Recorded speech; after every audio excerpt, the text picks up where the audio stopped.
What up, y'all? It's your boy, Mr. Downtown Ray Melo. You're listening to the Entertainment Report on iHeartRadio, live from Dubai for Tuesday, February 13th, 2018, delivering some major stories and trends going on in the world of entertainment and beyond. You can follow the show on Facebook, Twitter, or Instagram. Facebook.com/The Entertainment Report with Ray Melo. That's RAYMELO. On Twitter at The Enter Report, or on Instagram at The Entertainment Report. You can listen to the show anytime you want on iHeartRadio. Just go to iHeart.com or your iHeart phone app, search for The Entertainment Report, and it'll take you to the page.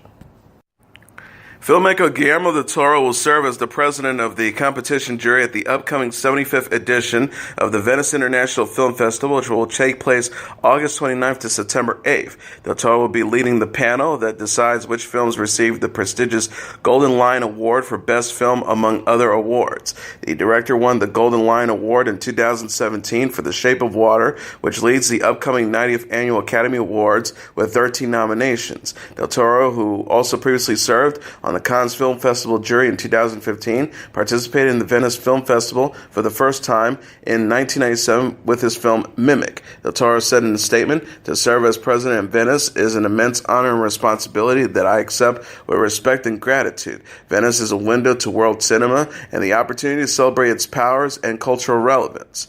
The director of the festival, Alberto Barbera, says Guillermo del Toro's personified generosity, a love for movies past or future, and a passion for the kind of cinema that can spark emotions, affect people, and at the same time make them reflect. He also adds, by virtue of his lively imagination, uncommon sensitivity, and his trust in the powers of images, he has brought to life a fantastic universe in which love and fear can coexist, and to treasure diversity is a fundamental value. Benji is back and attempting to save his new family in the first trailer for Netflix's upcoming film revival of the classic Dog series. The clip released Monday features Benji once again as a stray dog who is taken in by a younger brother and sister portrayed by Gabriel Bateman and Darby Camp. The siblings attempt to hide their new canine friend from their disapproving mother, portrayed by Kelly Sanchez. Things turn for the worse when the children are kidnapped, and it's up to Benji to find the brother and sister and help deliver them back home safely. The synopsis reads, everyone's favorite possum hero is coming home to Netflix in this brand new family film. Join Benji as he proves to the world that with love and determination in his heart, no obstacle is too big. Bad guys don't stand a chance. Benji, directed by Brian Camp, whose father Joe Camp created the original Benji film in 1974, is set to release on Netflix on March 16th.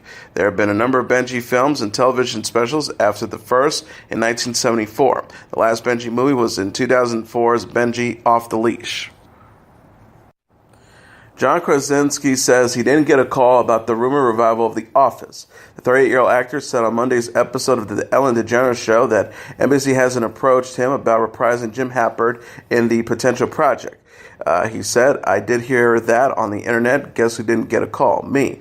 What does that say? NBC's like, you know who we didn't like? Jim. Host Ellen DeGeneres assured Krasinski the network wouldn't move forward without him, but the actor wasn't convinced. He says, well, it looks like they are. I haven't gotten a call yet. I'd love to get that gang back together. TV Line reported in December that NBC was in early talks to revive The Office for the 2018-2019 television season. The network was reportedly encouraged by the successful return of Will and Grace. Sources said that the revival would also take place at the Dunder Mifflin office in Scranton, Pennsylvania. The continuation would feature both new and recurring cast members, although Steve Carell, who played Michael Scott, will not be involved. Krasinski will next star in the film A Quiet Place with his wife, actress Emily Blunt. Matthew McConaughey took out a full-page newspaper ad dedicated to Philadelphia Eagles quarterback Nick Foles to congratulate him on his Super Bowl victory. The ad was placed in the Sunday edition of the Austin American-Statesman, a local newspaper from Austin, Texas, where Knowles was born and where McConaughey resides. The ad reads, from one local to another, congratulations Nick Foles, alongside an image of Texas with a heart. Just keep living. It continues next to McConaughey's name. Foles was named the Super Bowl 52 MVP after he led the Eagles to a 41-33 victory over the New England Patriots. The mayor of Austin, Stephen Adler, recently proclaimed February 9th as Nick Foles Day in celebration of the natives' accomplishment. Prince Harry and Meghan Markle are sharing new details about their highly anticipated royal wedding. Kensington Palace said in a series of tweets Sunday that the service will begin at 12 p.m. GMT time or 7 a.m. Eastern Standard Time, May 19th, at St. George's Chapel at Windsor Castle in Windsor, England. The palace wrote, the Dean of Windsor will conduct the service and the Archbishop of Canterbury will officiate as the couple make their vows. Prince Harry and Markle will take a carriage ride through Windsor after tying the knot. The procession, which begins at 8 o'clock in the morning Eastern Standard Time, will take the couple through Windsor town before returning to Windsor Castle along the Long Walk. The palace says they hope this short journey will provide an opportunity for more people to come together around Windsor to enjoy the atmosphere of this special day. Prince Harry and Markle will then celebrate with their guests at a reception at St. George's Hall. Prince Harry's father, Prince Charles, will host a private evening reception for the couple and their closest friends and family. The palace says they are looking forward to the day and to be able to share their celebrations with the public. Prince Harry and Markle got engaged in November after more than a year of dating. The pair attended their first award ceremony as a couple this month, stepping out at the Endeavour Funds Award in London. Kim Kardashian and Chrissy Teigen were among the guests at the Ellen DeGeneres' star-studded 60th birthday party. The 37-year-old reality star and 32-year-old model attended the bash Saturday with their respective husbands, rapper Kanye West and singer John Legend. Kardashian and Teigen shared several photos from the Fiat on social media, including a group picture from the photo booth. Kardashian wore a black dress with a plunging neckline, while Teigen sported a red frock with a cape. Teigen wrote on Instagram, "Happy birthday at The Ellen Show. Here's me, John, Kim, and Kanye." Jennifer Aniston, Olivia Munn, and Meghan Trainor were among the other celebrities at the party. DeGeneres said in a tweet after midnight that she was having a wonderful time at the celebration. She wrote, "Having the best birthday." DeGeneres officially turned 60 on January 26, but has been celebrating the milestone in the Ellen DeGeneres Show over the past month. Her wife, Portia de Rossi, surprised her on the February 1st episode by announcing that she will establish the Ellen DeGeneres Center for the Dian Fossey Gorilla Fund.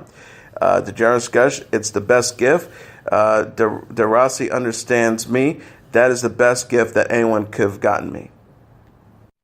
Omarosa returned to CBS's Celebrity Big Brother Sunday after she was hospitalized for an asthma attack. The former Apprentice star and White House staff member was taken to the hospital after competing in a head-of household game that had contestants spin around until they were dizzy and then bowl. A live feed for Friday's show went dark and returned, with viewers discovering that Omarosa was being hospitalized.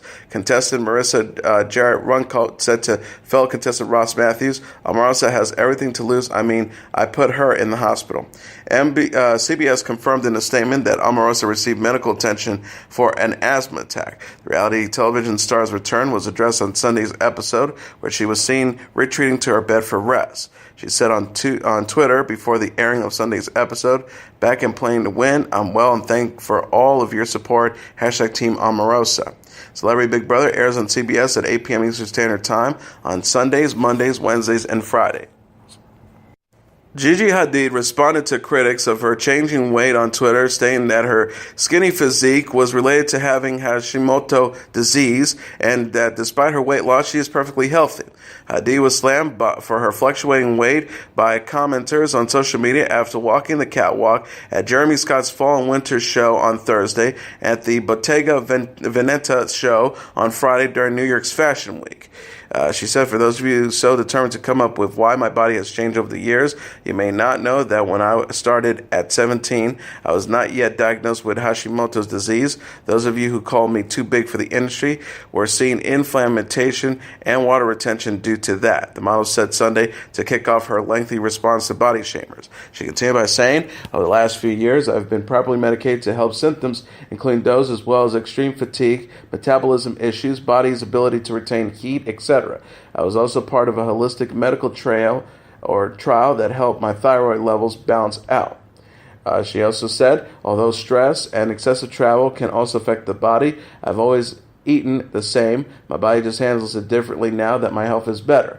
I may be too skinny for you. Honestly, the skinny isn't what I want to be, but I feel healthier internally and still learning and growing with my body every day, as everyone is." After stating that she was done explaining the way her body looks, Hadid commented on commentators to use social media for a better purpose. She said, Please, as social media users and human beings in general, learn to have more empathy for others and know that you never really know the whole story. Use your energy to lift those that you admire rather than to be cruel to those you don't.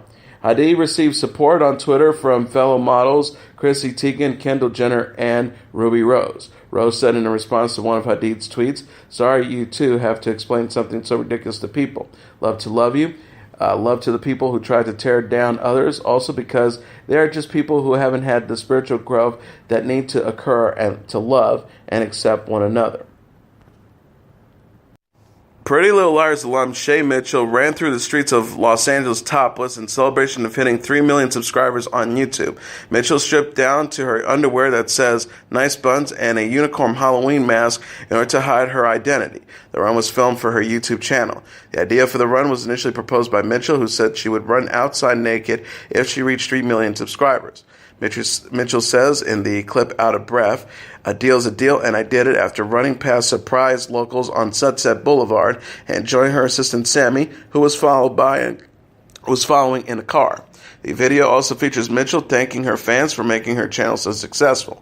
She says, "I can't tell you how much this means to me to have you guys coming along, especially since I was first started the channel. It was uncharted territory, and now it's just a learning experience every single week." She said, I promise you there's going to be so much more to come. It's insane. Mitchell's YouTube channel features the star's fashion, hair, and makeup tips along with her favorite food recipes, travels, and fitness routines. Kim Cattrall has accused Sarah Jessica Parker of exploiting her brother's death. The 61-year-old actress slammed her former Sex and the City co-star in an Instagram post Saturday after Parker commented on her brother's death in a new interview. She wrote, "I don't need your love or support at this tragic time," at Sarah Jessica Parker. Cattrall said in the caption that she felt Parker reached out in order to restore her image. The pair recently clashed after Cattrall confirmed she turned down Sex and the City 3. She says, "My mom asked me today, when will that Sarah Jessica Parker, that hypocrite, leave you alone? Your continuous reaching out is a painful reminder of how cruel you really were then and now," the star says. She also said, "Let me make this very clear. If I haven't already, you are not my family, you are not my friend, so I'm writing to tell you one last time to stop exploiting our tragedy in order to restore your nice girl persona." Parker had voiced her sympathies in an Instagram comment last week after Cattrall announced her brother's death February 4th. Parker said in an interview Thursday with Entertainment Tonight that she felt compelled to reach out to Cattrall. She says if somebody in your life, whether you're in touch with them all the time or not, is suffering for any reason, it's involuntary that you want to convey condolences or sadness or just let someone know you're thinking about them.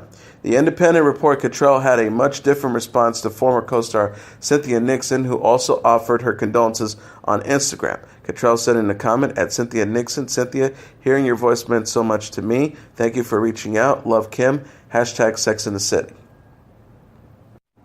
New dad Aaron Paul cradled his infant daughter in a cute photo on Instagram. The 38-year-old actor's wife, Lauren, posted a picture Saturday of Paul sharing a sweet moment with their baby girl in her nursery.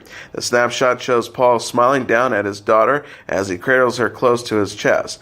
Lauren couldn't help but gush about the actor in the caption. She wrote, "I have never loved you more than I do right now. We are so lucky to be your girls forever." Paul posted a mirror selfie the same day of himself holding his daughter at home. He captioned the photo with black heart and baby emojis. Paul and Lauren announced their daughter's birth Thursday. Their baby girl's nursery featured a white crib, a pink canopy play area with cozy bedding and stuffed animals, and a gold garland featuring different phases of the moon. Paul said of the nursery in an interview with Us Weekly in December, "It's quickly turned into our favorite room in the house. Everything's just very light and very warm. It feels like a little nest. It's the most exciting time of our lives."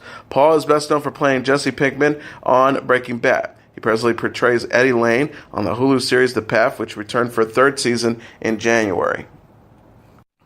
Actor Mandy Patinkin was honored with the star on the Hollywood Walk of Fame on Monday, following the premiere of the 7th season of his Showtime series Homeland. Patinkin was honored with the 2,629th star on the Walk of Fame for his career acting in television and theater. His Homeland castmate Rupert Friend praised his work with refugees around the world through the International Rescue Committee. Friend said, "Today we honor not just his talent and integrity, but the passion he brings to everything he does." Over the course of his career, Patinkin has received 3 Emmy nominations for Outstanding Supporting Actor in a Drama Series for his role as CIA Middle East Division Chief Saul Berenson on Homeland, and an Emmy for Outstanding Lead Actor in a Drama Series in 1995 for his role in Chicago Hope. He also received Best Actor in a Musical Tony Award nominations for Sunday in the Park with George in 1984 and The Wild Party in 2000, and won the Tony Award for Best Featured Actor in a Musical in 1980 for playing Che in Evita. Patinkin's Evita co-star Patti LuPone says his accomplishments in our industry are extensive and singular like the man. His talent is boundless. He is my hero. While accepting the honor, Patinkin thanked his parents for encouraging him to pursue a career in entertainment. He said, "My parents stood fast and let their son follow his dream and desires, and the way he felt he communicated best in the world." Patinkin delivered his breakout performance as Avigdor in 1983's Yentl and later starred as Inigo Montoya in The Princess Bride, which he said presented a parallel to his father's adolescent neck injury. He said, "My father was a right-handed man, and he had to learn how to write with his left hand, which is interesting because I was a right-handed man who had to learn to fence with my left hand. So there was a bit of a shared journey there, of course, not as difficult as he had, without a doubt, but he was quite the fighter and a figure of great strength." Amy Schumer got close to rumored boyfriend Chris Fisher in a new photo Sunday. The 36-year-old actress appeared to confirm her relationship with Fisher in the post from Ellen DeGeneres' 60th birthday party, which took place Saturday in Los Angeles. The black and white picture shows Schumer embracing Fisher as they share a kiss at the photo booth. Schumer captioned the photo, "Happy birthday at the Ellen Show. Thank you for having us." Schumer and Fisher, a chef, was first linked in November after being spotted at dinner in New York, according to Us Weekly. The actress split from Ben Hanisch in May after more than a year of dating. Her rep told People at the time Amy and Ben have ended their relationship after thoughtful consideration and remain friends. Schumer will next star in the movie I Feel Pretty, which opens June 29th. She discussed the film with DeGeneres on Thursday's episode of The Ellen DeGeneres Show, describing it as a fun and sweet movie. Spice Girls member Victoria Beckham says the girl group won't be reuniting for a new tour. The 43-year-old fashion designer discussed the Spice Girls' future in an interview Saturday with British Vogue after having lunch with Jerry Halliwell, Emma Bunton, Melanie Brown, and Melanie Chisholm this month. She told the magazine, "I'm not going on tour. The girls aren't going on tour." Beckham had sent fans into a frenzy after posting a photo from the unofficial reunion February 2nd on Instagram. Beckham said, "It was so great to see the girls. We had such a fun lunch. It was really, really, really lovely. I still speak to them all individually, but for all of us to get together was really lovely." She added, "There's something so strong in the message of what the Spice Girls stood for. What is that in the future? What does that look like? We're just bouncing ideas around, brainstorming." The Sun reported Sunday that Beckham and the Spice Girls are instead considering a series of standalone concerts or television special. The Spice Girls formed in the mid-1990s and released 3 albums before parting ways in 2000. The group kicked off a reunion tour in 2007 and reunited again in 2012 to perform at the London Summer Olympics. And passing to report, crooner Vic Damone died at Mount Sinai Medical Center in Miami Beach, Florida at the age of 89, his family announced. Ed Henry, a family friend of Damone's, told the New York Times the singer's death Sunday was a result of complications from respiratory failure. Damone was born Vito Ferrolona on June 12, 1928 in Bensonhurst, Brooklyn, and as a teenager took a job at the Paramount Theater in Manhattan, where he performed a spontaneous audition for fellow crooner Perry Como, who put him in touch with the local band leader.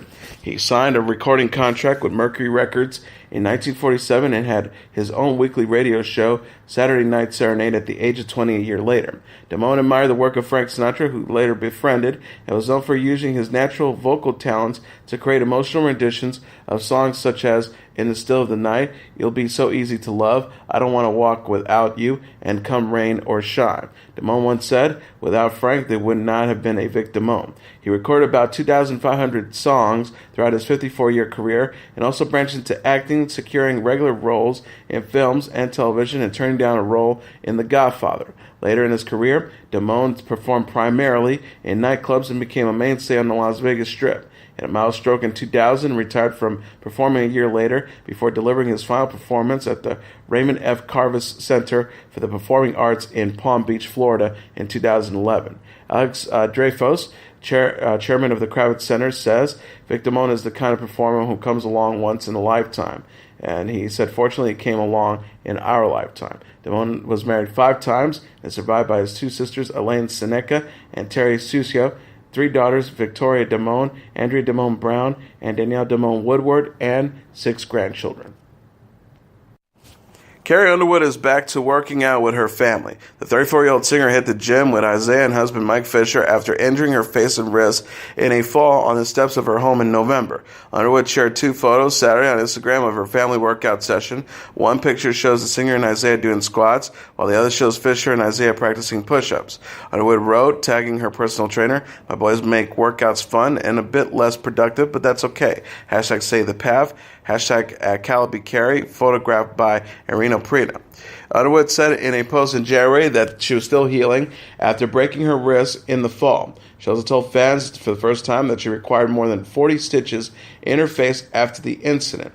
The star said, "I'll spare you the gruesome details, but when I came out of surgery the night of my fall, the doctor told Mike that he had put between 40 and 50 stitches in." She added, "Even though I've had the best people helping me, I'm still healing and not quite looking the same. I honestly don't know how things are going to end up, but I do know this. I'm grateful that it wasn't much worse." Underwood had a final checkup on her wrist in January. She shared an x-ray of her wrist on Instagram, writing, "Last checkup on the old wrist this morning. Thanks, Dr. Roof and my PT angel, Renee, aka Bulldog, for fixing me up. I'm good to go." Bruno Mars added 23 more North American shows and Cardi B to his ongoing 24K Magic Tour in support of his 3rd studio album of the same name. Mars will kick off the final leg of the tour, which first began in March 2017 on September 7th at the Pepsi Center in Denver, before wrapping it up with a 4-night stand at the Staples Center in Los Angeles, which ends October 27th. Other dates include performances in Detroit, Philadelphia, Toronto, Boston, Brooklyn, and Dallas, among others. Cardi B, who recently appeared on Mars's remix and music video for Finesse, will be featured as a special guest on all the new dates except for the singer's stop in Austin. Tickets go on sale for the general public starting Friday, February 16th at 12 p.m. local time through the Live Nation. Mars' 24K Magic won Best Album at the 2018 Grammy Awards, with the 32-year-old also taking home awards for Song of the Year, Best R&B Performance, and Best R&B Album. The 24K Magic Tour will have made 135 stops when it ends in October. It has sold over 2 million tickets thus far, Variety reported. And now let's take a look at what happened on this date in entertainment history. On this date in 2001, Crouching Tiger, Hidden Dragon gets 10 Oscar nominations. After making his arrival in Hollywood with a string of English language films, including Sense and Sensibility in 1995, The Ice Storm 1997, and Ride with the Devil in 1999, the Taiwanese film director Ang Lee decided to return to his roots for his next picture, which he intended largely for Chinese language audiences. Ironically, the result, Crouching Tiger, Hidden Dragon, would become by far his biggest hit to date. On this date in 2001, the film earned 10 Oscar nominations, becoming the first Asian film and only the second foreign language offering to get a nod for Best Picture. Based on the traditional Chinese martial arts genre known as wuxia, Crouching Tiger, Hidden Dragon starred Chang Yun-fat and Michelle Yeoh as warriors in 19th century China during the Qing Dynasty. Kept apart by honor, the two yearn for each other, even as they become involved in a heated drama surrounding 2 young lovers played by Zhang Ziyi and Chang Cheng. Aside from the touching love story at its center, the film boasted incredibly beautiful scenery, haunting music, at last but by no means least elaborate battle sequences with fighters flying through the air and performing other impossibly acrobatic feats. The film's fight choreography was by Yung Wo Ping, who directed the action sequences in the blockbuster hit The Matrix in 1999. In addition to heaps of critical praise and awards, including a Golden Globe Award for Best Director for Lee, an Academy Award for Best Foreign Language Film, and 3 more Oscars for technical categories, Crouching Tiger, Hidden Dragon was an unqualified hit at the box office. After first getting notice on the film's festival circuit, it was released in December 2000 on 6 screens in New York City. Encouraged by its success, the film's distributor, Sony Picture Classic, widened its release, and it was eventually shown on some 1,200 screens throughout the country, raking in more than $60 million at the U.S. box office, as well as $100 million worldwide. Crouching Tiger became the highest-grossing foreign-language film in American history, surpassing Roberto Benigni's Life is Beautiful to claim the distinction. Though Lee's rising star dimmed slightly with the disappointing performance of his first big-budget film, the superhero drama Hulk in 2003, he bounced back with his next Hollywood offering, Brokeback Mountain in 2005, the film about 2 sheep heroes who fall in love with each other against the dramatic backdrop of the Wyoming countryside, won Lee the Best Director Oscar. He was the first person of the Asian heritage to receive that coveted statue.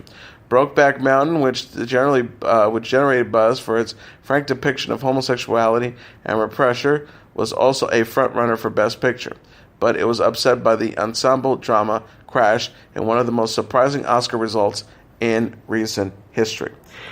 And that is your entertainment report for Tuesday, February 13th, 2018. I'm your host, Mr. Downtown Ray Melo. I'll be back tomorrow to deliver some major stories and trends going on in the world of entertainment and beyond. You can follow the show on Facebook, Twitter, or Instagram. Facebook.com/The Entertainment Report with Ray Melo. That's RAYMELO. On Twitter at The Enter Report, or on Instagram at The Entertainment Report. You can listen to this episode or any previous episodes of The Entertainment Report anytime you want on iHeartRadio. Just go to iHeart.com or your iHeart phone app, search for The Entertainment Report, and it'll take you to the page. Good night, and God bless you all.